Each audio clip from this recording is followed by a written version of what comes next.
안녕하세요, 여러분. 오늘은 특별한 시간 여행을 떠나볼까 합니다.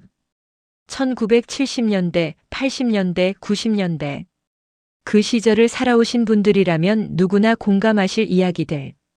지금은 사라져버린. 하지만 우리 가슴속 깊이 남아있는 그때 그 시절의 풍경들. 공중전화 부스 앞에서 동전을 쥐고 기다리던 시간. 동네 구멍가게 아저씨가 적어주시던 외상장부. 삐삐 호추름이 울리면 뛰어가던 공중전화. 연탄불 피우던 골목길의 새벽 풍경. 극장에서 영화 보기 전 부르던 애국가. 그 시절엔 불편했지만 지금 생각하면 참 따뜻했던 것들. 느렸지만 그래서 더 소중했던 것들. 오늘 이 시간 여러분과 함께 그때 그 시절로 돌아가 보겠습니다. 동네 구멍가게와 외상장부. 할머니, 라면 하나 주세요. 외상이요. 그래, 알았어. 장부에 적어 놓을게. 70년대, 80년대를 살았던 사람이라면 누구나 기억하는 풍경입니다. 동네 골목마다 있었던 구멍가게. 지금의 편의점과는 전혀 다른 곳이었습니다. 구멍가게 할머니, 할아버지는 우리 동네의 모든 것을 알고 계셨죠. 철수네 아버지 월급날이 25일이니까 그때 받아야지. 영희네는 요새 형편이 어려운가 봐. 외상이 좀 밀렸네. 가게 한쪽에는 두툼한 외상장부가 있었습니다. 파란색, 빨간색 펜으로 빼곡히 적힌 이름들과 금액들. 김철수 라면 3개 600원. 박영의 설탕 한 봉지 300원. 이민수 아이스크림 1개 50원. 월말이 되면 집집마다 외상값을 갚으러 왔습니다. 아줌마 이번 달 외상값 얼마예요? 잠깐만. 장부 봐야지. 할머니는 돋보기를 쓰고 장부를 넘기셨습니다. 그리고 계산기 대신 머릿속으로 척척 계산하셨죠. 3,200원이네. 여기 있습니다. 그래. 다음 달에 또 외상해도 돼 걱정 마. 요즘 같으면 상상도 할 수 없는 일이죠.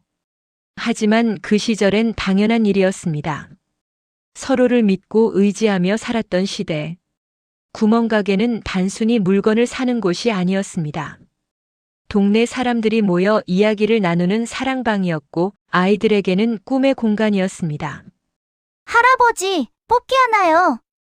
그래, 당첨되면 하나 더 준다. 설탕 뽑기, 달고나, 쫀득이, 오징어. 10원, 20원으로도 행복했던 시절이었습니다. 그 구멍가게들은 이제 대부분 사라졌습니다. 편의점이 그 자리를 차지했죠. 24시간 영업하고 깨끗하고 편리합니다. 하지만 그 따뜻한 만큼은 되찾을 수 없습니다. 공중전화와 삐삐 문화. 여보세요? 접니다. 지금 어디세요? 지금 회사 앞이야. 30분 후에 도착해. 알겠어요. 조심히 와요. 80년대, 90년대 초반 휴대폰이 없던 시절. 약속 장소에 늦으면 연락할 방법이 없었습니다. 그래서 공중전화는 생명줄이었죠. 거리 곳곳에 있던 초록색 공중전화 부스. 동전 10원짜리를 잔뜩 준비해서 가야 했습니다. 여보세요? 끊기기 전에 빨리 동전 좀 더 넣을게. 땡그랑 땡그랑 동전 넣는 소리. 그리고 3분이 지나면 뚜뚜뚜 하는 경고음. 아, 동전이 떨어졌어. 나 지금 명동 롯데백화점 앞 공중전화야. 긴급할 때는 수신자 부담 전화 콜렉트콜을 걸었습니다. 수신자 부담 전화입니다. 받으시겠습니까? 네, 받을게요. 그리고 90년대 중반 삐삐 무선호출기의 등장. 허리춤에 차고 다니는 작은 기계. 띠리리리링. 삐삐가 울리면 급히 공중전화를 찾아 뛰어갔습니다. 액정에 뜬 번호를 보고 전화를 걸었죠. 삐삐 쳤어? 무슨 일이야? 숫자로 암호를 보내기도 했습니다. 486. 사랑해. 천사. 982. 굿바이. 파리파리. 빨리빨리. 070이 사랑해 영어 알러뷰를 숫자로. 젊은 연인들은 삐삐 암호로 사랑을 속삭였습니다. 야, 너 삐삐 새로 샀어? 번호 알려줘. 삐삐 번호를 교환하는 것이 친해지는 첫걸음이었죠.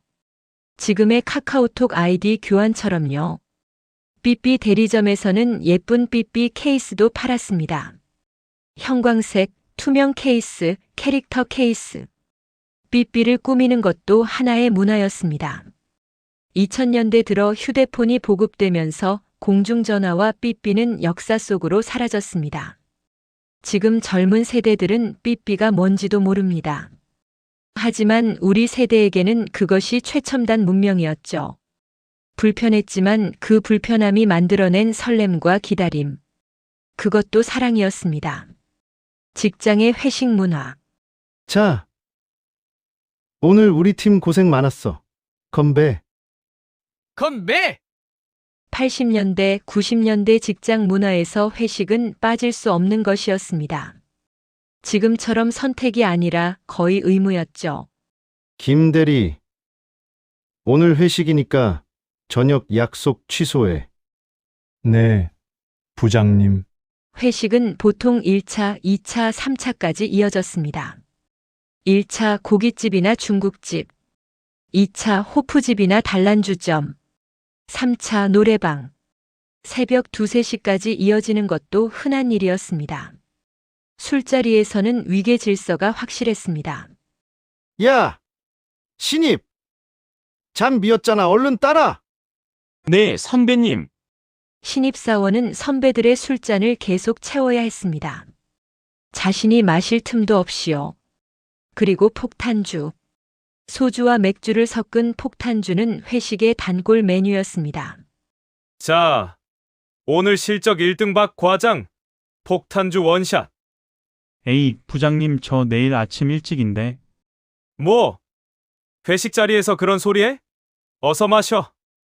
지금 생각하면 이해할 수 없는 문화지만 그땐 그게 당연했습니다. 회식 자리에서 술을 못 마시면 끼가 없다는 소리를 들었죠. 김 대리는 술도 못 마시고 노래도 못 부르고 재미없어. 여직원들은 더 힘들었습니다. 술을 따르는 것은 물론 고기를 구워야 했고 노래방에서는 춤까지 춰야 했습니다. 아, 이 과장님.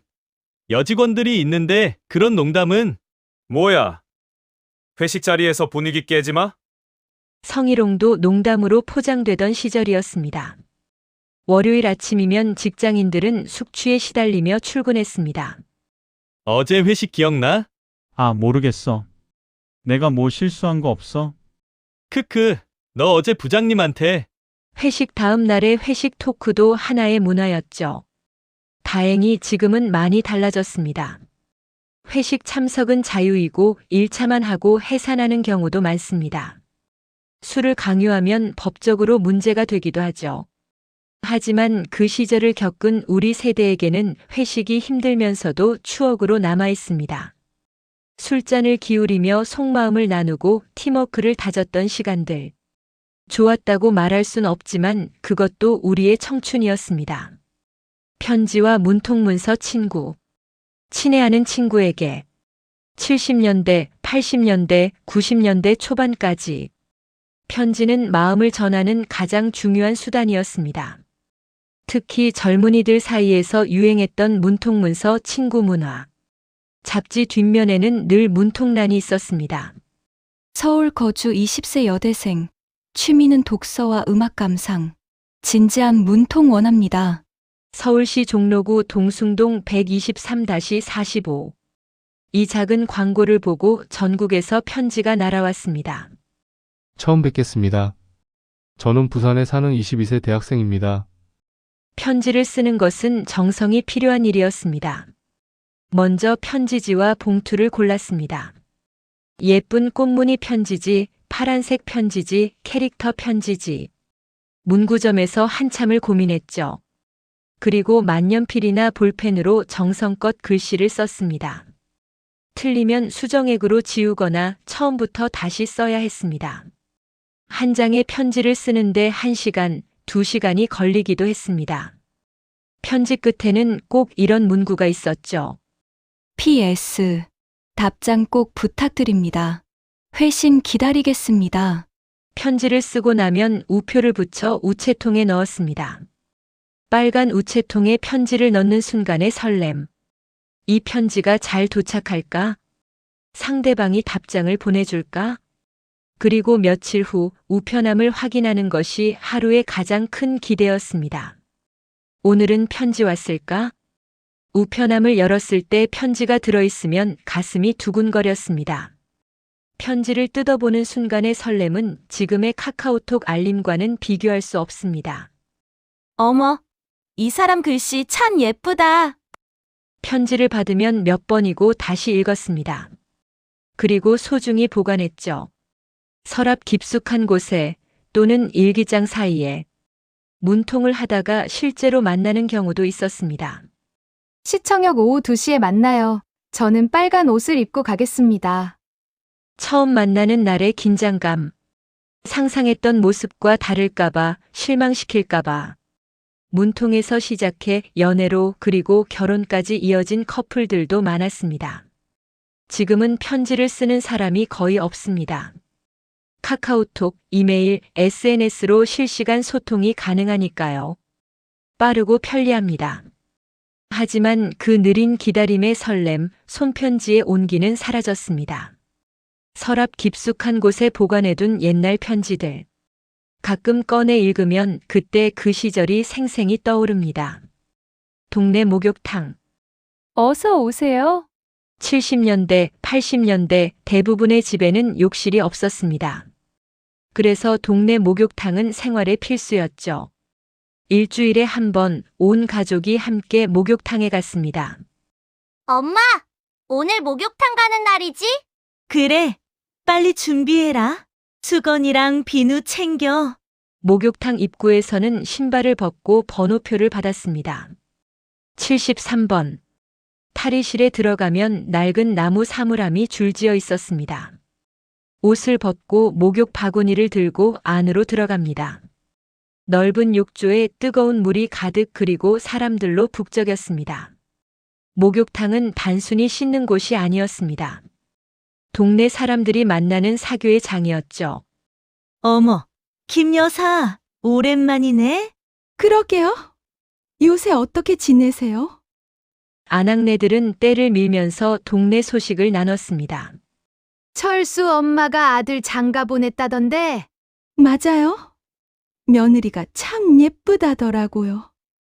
미선 아들이 대학 붙었다면서? 동네의 모든 소식은 목욕탕에서 퍼져나갔습니다. 아이들에게 목욕탕은 놀이터였습니다. 커다란 욕조에서 헤엄치고 물장난을 쳤습니다. 야, 물 튀기지 마. 하하하. 그러다 엄마한테 혼나기도 했죠. 가만히 있으라니까. 때 밀어야지. 때를 미는 것은 목욕의 하이라이트였습니다. 빨간 때밀이 타월로 등을 밀면 때가 쭉쭉 나왔습니다. 어머, 때가 이렇게 많이 나오네? 일주일 만에 밀어서 그래. 때밀이 아주머니에게 맡기면 더 시원했습니다. 아이고, 이 양반 때가 장난 아니네. 호호, 좀 세게 밀어주세요. 목욕 후에는 꼭 탕 안에서 나오는 우유를 마셨습니다. 유리병에 든 흰 우유, 바나나 우유 또는 커피 우유. 자, 목욕 후엔 우유지. 엄마, 나 바나나 우유. 목욕탕 우유의 맛은 특별했습니다. 뜨거운 물에 달아오른 몸을 식히며 마시는 시원한 우유. 지금도 잊을 수 없는 맛입니다. 머리를 말리는 것도 하나의 광경이었습니다. 벽에 붙은 선풍기 앞에 줄을 서서 기다렸죠. 아줌마, 빨리 좀 말려요. 우리도 말려야 한다고. 알았어. 80년대 후반부터 집에 욕실이 생기면서 동네 목욕탕은 점점 사라졌습니다. 지금은 대형 찜질방으로 바뀌거나 아예 문을 닫았죠.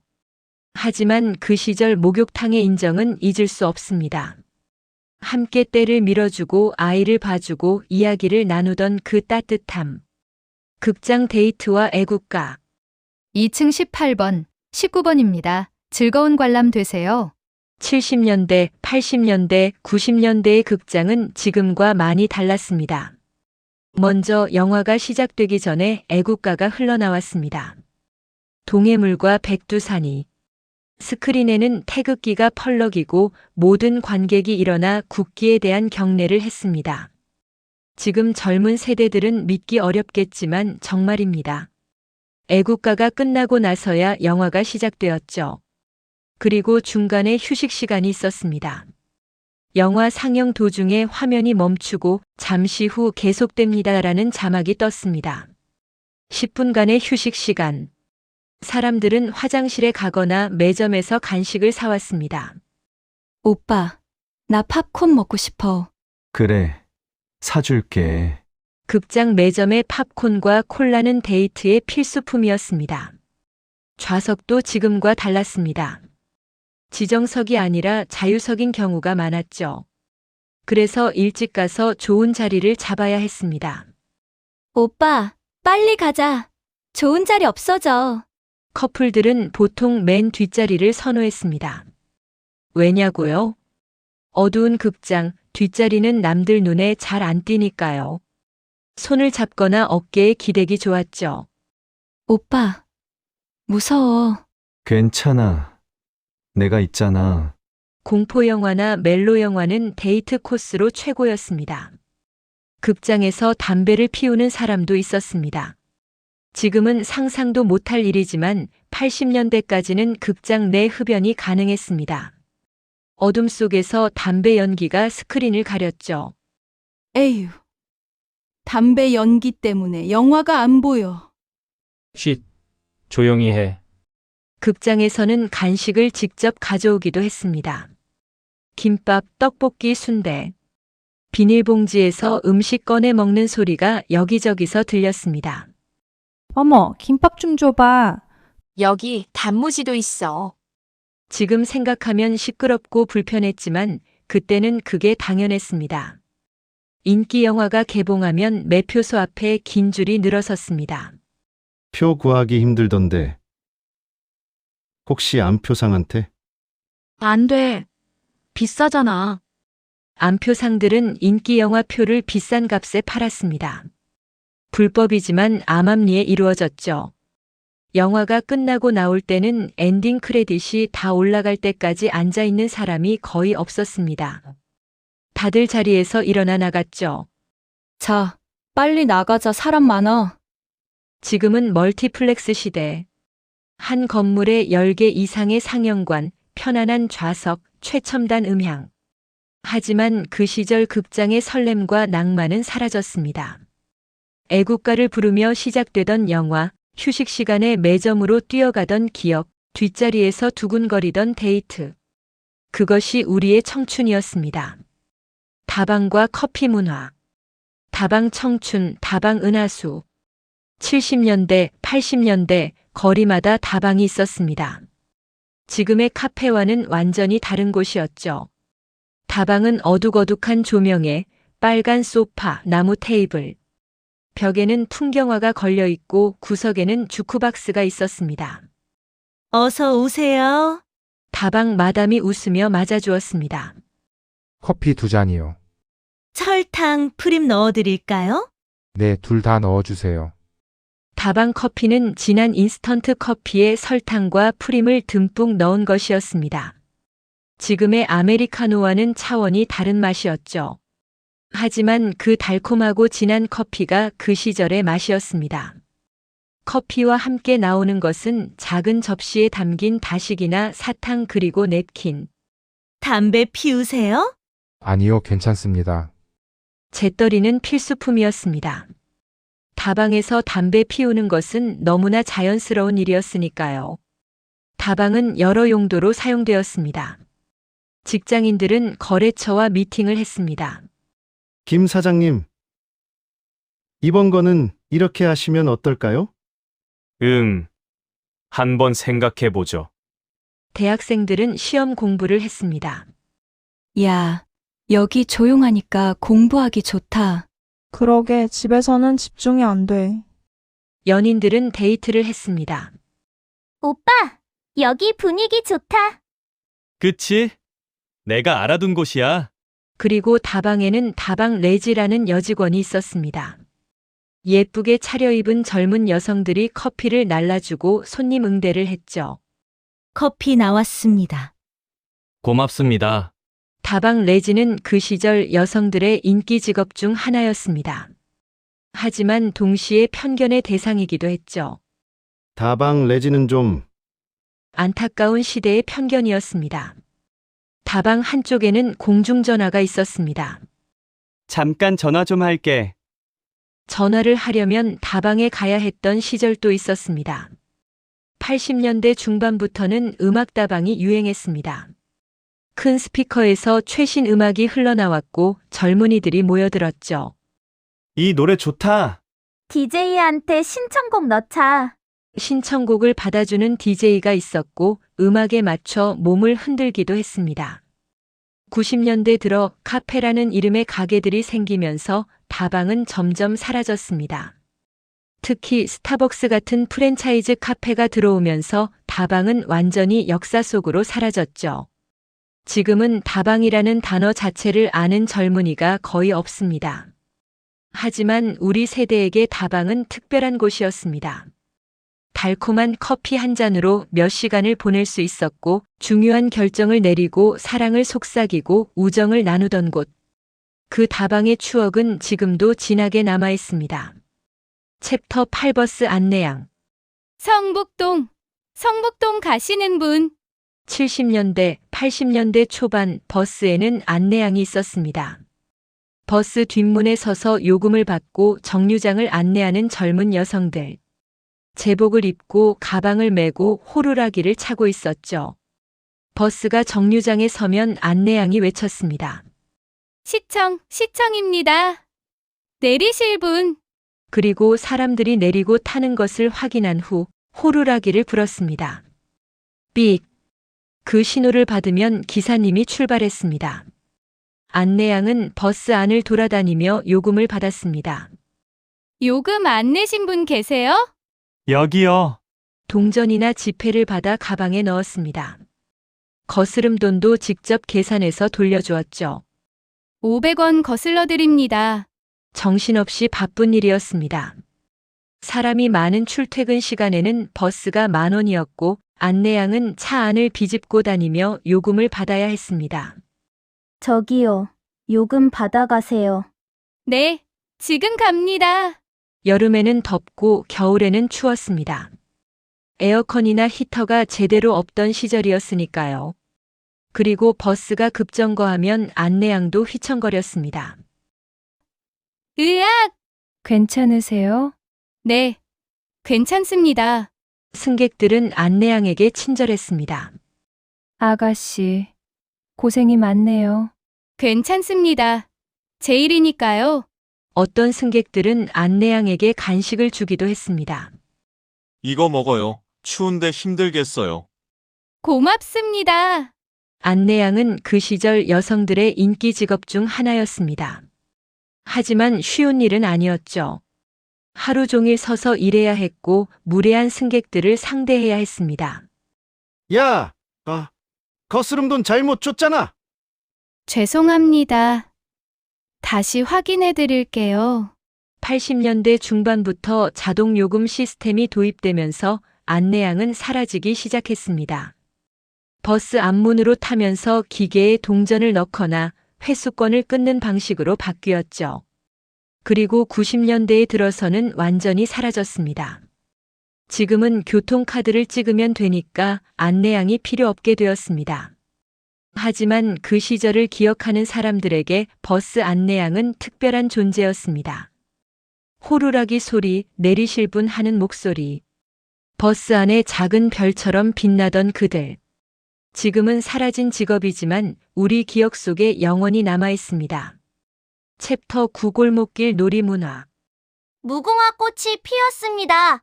70년대, 80년대 아이들의 놀이터는 골목길이었습니다. 학교가 끝나면 집에 가방만 던져놓고 밖으로 뛰쳐나갔죠. 야, 나왔어. 술래잡기 하자. 좋아. 골목길에서는 온갖 놀이가 펼쳐졌습니다. 술래잡기, 내가 술래. 하나, 둘, 셋. 아이들은 사방으로 흩어져 숨었습니다. 담벼락 뒤, 계단 밑, 주차된 차 뒤, 찾았다. 넌 아웃. 무궁화 꽃이 피었습니다. 술래가 벽을 보고 외쳤습니다. 무궁화 꽃이 피었습니다. 그 사이에 다른 아이들은 조금씩 앞으로 나아갔습니다. 술래가 돌아보면 꼼짝 말고 멈춰야 했죠. 야, 너 움직였어. 아웃. 고무줄놀이. 여자아이들의 대표놀이였습니다. 학교 종이 땡땡땡. 노래를 부르며 고무줄을 뛰어넘었습니다. 무릎 높이, 허리 높이, 어깨 높이. 점점 높아지는 고무줄을 넘는 것이 실력이었죠. 구슬치기. 남자아이들은 구슬치기에 열중했습니다. 내 굿을 걸어. 좋아. 땅바닥에 작은 구멍을 파고 구슬을 굴려 넣었습니다. 이기면 상대방의 구슬을 가져갔죠. 주머니에 구슬이 가득한 아이가 최고였습니다. 딱지치기. 종이를 접어 만든 딱지로 놀이를 했습니다. 내 딱지가 더 무거워. 에이, 내게 더 크다고. 땅바닥에 상대 딱지를 놓고 내 딱지로 쳐서 뒤집으면 이기는 게임. 팽이치기. 겨울이 오면 팽이 시즌이었습니다. 팽이에 줄을 감아 던지면 빙글빙글 돌았습니다. 야, 내 팽이 10분 넘게 돌았어. 거짓말. 5분도 안 됐어. 사방치기. 분필로 땅에 네모를 그리고 돌멩이를 던져 놀았습니다. 한 발로 뛰어다니며 돌멩이를 옮기는 게임. 내 차례. 조용히 해. 저녁이 되어 어머니들이 부르면 아쉬움을 뒤로 한 채 집으로 돌아갔습니다. 철수야, 밥 먹어. 에이, 조금만 더. 당장 들어와. 지금 아이들은 스마트폰, 컴퓨터 게임을 합니다. 밖에서 노는 모습을 보기 힘들죠. 하지만 우리는 몸으로 부딪히며 친구들과 함께 뛰어놀았습니다. 땀 흘리고 넘어져 무릎이 까지고 싸우기도 하고 화해하기도 하며 그렇게 우정을 배우고 사회성을 키웠습니다. 골목길의 그 소란스러운 웃음소리. 지금은 들을 수 없지만 우리 귀에는 여전히 들립니다. 챕터 10 가족의 저녁 시간. 밥 먹자. 70년대, 80년대 저녁 시간은 신성했습니다. 온 가족이 한자리에 모이는 시간이었으니까요. 아버지가 퇴근하면 어머니는 저녁상을 차렸습니다. 얘들아, 아빠 오셨다. 밥 먹자. 네. 온 가족이 밥상 앞에 둘러앉았습니다. 아버지가 제일 좋은 자리, 어머니는 부엌 가까운 곳, 아이들은 그 사이에. 잘 먹겠습니다. 밥상 위에는 소박하지만 정성스런 음식들이 올라왔습니다. 된장찌개, 김치, 계란말이, 나물. 오늘 반찬 맛있네. 그래? 다행이다. 밥을 먹으며 하루 이야기를 나눴습니다. 아빠, 오늘 학교에서 시험 봤어요. 그래? 잘 봤니? 네. 100점 맞았어요. 오, 잘했다. 텔레비전은 저녁 식사 후에 켰습니다. 식사 중에는 TV를 보지 않는 것이 예의였죠. 밥 먹을 땐 TV 보지 마. 네. 저녁 8시가 되면 온 가족이 거실에 모여 TV를 봤습니다. 채널은 많지 않았습니다. KBS, MBC, 그리고 나중에 SBS. 오늘 드라마 하는 날이지? 응, 8시 30분에 시작해. 인기 드라마가 방영되는 날이면 온 동네가 조용했습니다. 다들 TV 앞에 앉아 있었으니까요. 채널 권한은 보통 아버지에게 있었습니다. 아빠, 만화 보고 싶어요. 이따가 봐. 지금은 뉴스 시간이야. 에이. 리모컨도 없던 시절 채널을 돌리려면 TV 앞으로 가서 다이얼을 돌려야 했습니다. 막내야, 가서 채널 3번으로 돌려. 또 저예요. 막내가 해야지. 저녁 9시 어린 동생들은 잠자리에 들었습니다. 자, 이제 자야 내일 학교 가야지. 조금만 더. 안 돼. 어머니가 이불을 펴주고 재워주셨습니다. 엄마, 이야기해줘. 그래. 옛날에 호랑이 담배 피우던 시절에 형, 누나들은 조금 더 늦게까지 깨어 있을 수 있었습니다.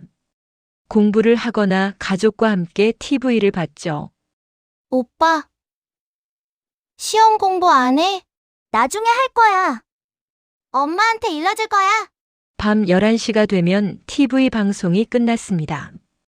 오늘 방송을 마칩니다. 시청해주셔서 감사합니다. 그러면 온 집안의 불이 하나둘 꺼졌습니다. 자자. 이제 다들 자야지. 네. 잘 자요. 내일 또 보자. 조용한 밤. 온 가족이 한 집에서 평화롭게 잠드는 시간. 지금은 각자의 방에서 각자의 스마트폰을 보며 잠듭니다. 온 가족이 함께 모이는 시간도 드뭅니다. 저녁 식사도 각자 시간 맞춰 따로 먹는 경우가 많죠. 하지만 그 시절 온 가족이 한자리에 모여 밥을 먹고 이야기를 나누던 그 시간. 그것이 진짜 가족이었습니다. 지금까지 우리는 시간 여행을 다녀왔습니다. 70년대, 80년대, 90년대. 지금은 사라진 것들을 되돌아보았습니다.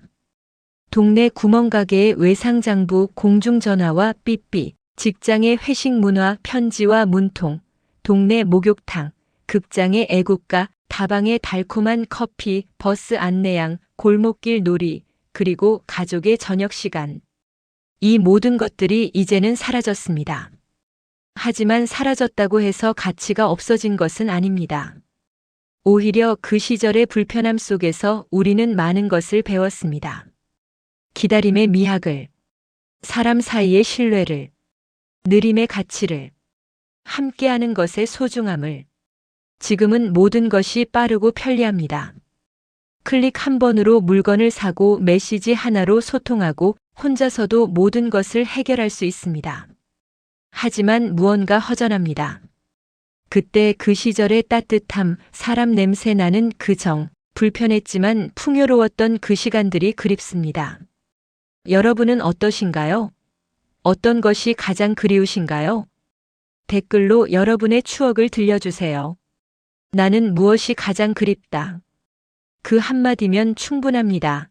우리 함께 추억을 나누어요. 그리고 다음 세대에게도 전해줍시다. 우리 시절에는 말이야. 그것이 바로 우리가 살아온 증거이고 역사입니다. 고맙습니다. 다음에 또 만나요. 이 영상을 만들면서 저도 많은 추억을 떠올렸습니다. 어린 시절 동네 구멍가게에서 뽑기를 하던 기억, 공중전화에서 삐삐를 확인하던 설렘, 가족 모두 모여 저녁을 먹던 따뜻한 시간들. 지금은 모두 사라졌지만 제 마음속 깊이 자리 잡고 있습니다.